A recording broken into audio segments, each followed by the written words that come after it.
अस्सलाम वालेकुम दोस्तों, ऐसे अच्छे वीडियोस के लिए रोहूरा चैनल को सब्सक्राइब कीजिए। अक्सर ये सोचा जाता है कि ज़ाहिरी इबादत और परहेजगारी क्या ये वाकई अल्लाह से कुर्बत की ज़मानत है। आज हम ऐसी ही एक सोच, एक नज़रिए को एक्सप्लोर करने जा रहे हैं जो ईमान के असल मतलब पर ही सवाल उठा देता है। एक ऐसा नज़रिया जो कहता है कि बाहर के अमाल से कहीं ज़्यादा ज़रूरी अंदर की कैफियत है। तो आइए सीधा इस बुनियादी सवाल पर आते हैं जो इस पूरी बहस की जड़ है। देखिए, अगर नमाज, रोज़ा, हज ये सारे आमाल वाकई हमें अल्लाह के करीब ले जाते हैं, तो फिर ये क्या माजरा है कि इन्हीं आमाल को करने वाले बहुत से लोग धोखाधड़ी और बेईमानी में भी मुल्लविस नजर आते हैं? ये एक अजीब पैराडॉक्स है ना? तो इस पूरी गुफ्तगू में हम किन चीज़ों को छूकर गुजरेंगे? सबसे पहले हम इसी रूहानी तज़ाद की बात करेंगे, फिर देखेंगे कि रसूमात की हद कहाँ तक है, उसके बाद दिल के रास्ते को समझने की कोशिश करेंगे, हिदायत की एक बिल्कुल अलग तारीफ पर गौर करेंगे और आखिर में एक लाजवाल ताल्लुक़ के कॉन्सेप्ट पर बात को ख़त्म करेंगे। तो चलिए शुरुआत करते हैं इस रूहानी पैराडॉक्स से, यानी वही अजीब सा फ़र्क जो कभी कभार लोगों की मजहबी पाबंदी और उनके असल किरदार के बीच में दिखाई देता है। और ये जो कोट है ना, ये तो बिल्कुल इस मसले की जड़ को पकड़ लेता है।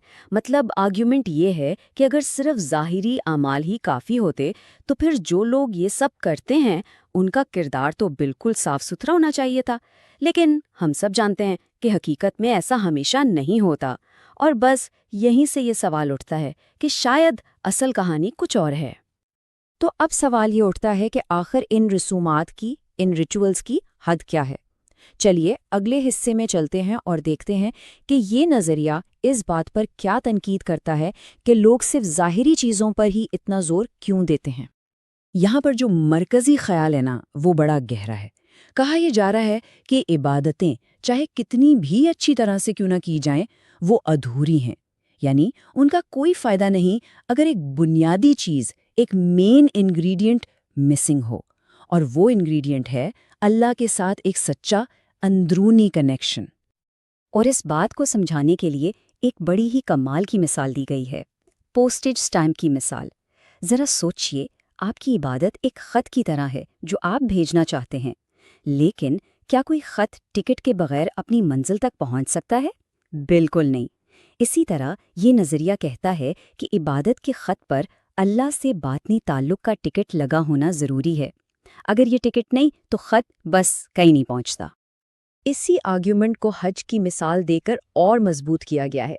सोचने की बात है कि अगर किसी शख्स के अंदर के रूहानी सेंटर्स, जिन्हें लताइफ कहा जाता है, वो जागे ही नहीं है, तो फिर काबा के गिर्द 7 चक्कर लगाना भी बस एक जिस्मानी वर्जिश बनकर रह जाता है। उसका रूहानी फ़ायदा ज़ीरो। तो ठीक है, आमाल पूरे नहीं, रसूमात की हद है, तो फिर आखिर हल क्या है? यहाँ से हम उस हल की तरफ जा रहे हैं जो ये नज़रिया पेश करता है, और वो हल है दिल का रास्ता।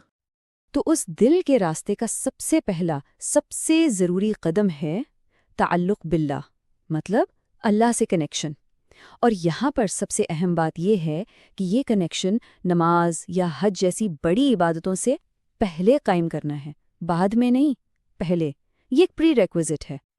अच्छा, तो ये कनेक्शन बन गया। इसका सबूत क्या है? इसकी निशानी क्या है? वो निशानी है ज़िक्र क़ल्ब, यानी दिल का जिक्र। ये वो स्टेज है जब इंसान का दिल खुद ब खुद बिना कोशिश के 24 घंटे अल्लाह का नाम लेने लगता है, और इसको इस बात का साइन समझा जाता है कि अल्लाह का नूर अब दिल में दाखिल हो चुका है। Connection established. तो जब फोकस अमाल से हटकर दिल की कैफियत पर आ जाता है, तो फिर हिदायत और गुमराही के मानी ही बदल जाते हैं। चलिए देखते हैं कि ये नई तारीफ क्या है। अब ये कंपैरिजन देखिए, कितना ज़बरदस्त है। आम तौर पर हम क्या सोचते हैं? हिदायत मतलब नमाज पढ़ना, रोज़ा रखना, दाढ़ी रखना, और गुमराही मतलब ज़ाहिरी गुनाह करना। लेकिन इस नज़रिए के मुताबिक ये सब सेकेंडरी है। असल हिदायत है एक ऐसा दिल जो अल्लाह के नूर से रोशन हो, और असल गुमराही वो है दिल का पत्थर हो जाना, इतना सख्त कि अल्लाह का नूर उसमें दाखिल ही ना हो सके। कितना अलग पर्सपेक्टिव है ना? तो ठीक है, दिल में नूर आ गया, कनेक्शन बन गया, लेकिन इसका लॉन्ग टर्म फ़ायदा क्या है? इसका आखिरी नतीजा क्या निकलता है? چلیے اپنے آخری حصے میں اس لازوال، اس ایورلاسٹنگ کنیکشن کے اثرات کو دیکھتے ہیں۔ کہا جاتا ہے کہ جب اللہ کا نام ایک بار دل میں اتر جاتا ہے نا، تو وہ ایک دوائی کی طرح کام کرتا ہے، ایک اسپرچل میڈیسن۔ وہ دھیرے دھیرے آہستہ آہستہ انسان کو اندر سے صاف کرنا شروع کر دیتا ہے۔ ساری خامیاں، سارے گناہ وقت کے ساتھ دھلنے لگتے ہیں، یہاں تک کہ ایک دن ایسا آتا ہے جب انسان کو گناہوں سے خود بخود نفرت ہو جاتی ہے۔ اور شاید سب سے حیرت انگیز بات اب آتی ہے۔ ہم سب نے صدقہ جاریہ کے بارے میں سنا ہے، جیسے کنواں کھدوانا یا کوئی عمارت بنانا، لیکن یہ نظریہ کہتا ہے کہ اصل اور سب سے بڑا صدقہ جاریہ تو ایک جاگتا ہوا دل ہے۔ کیوں؟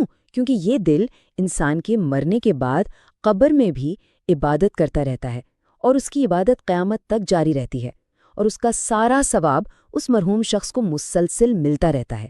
سوچئے گا اس کے بارے میں۔ تو آخر میں یہ ساری باتیں ہمیں ایک اہم سوال کے سامنے لا کھڑا کرتی ہیں۔ اگر اندر کی کیفیت واقعی اتنی ضروری ہے، تو پھر باطنی ایمان اور ظاہری اعمال کے بیچ میں وہ پرفیکٹ بیلنس، وہ آئیڈیل توازن آخر کیسے قائم کیا جائے؟ یہ ایک ایسا سوال ہے جس کا جواب شاید ہر کسی کو اپنے اندر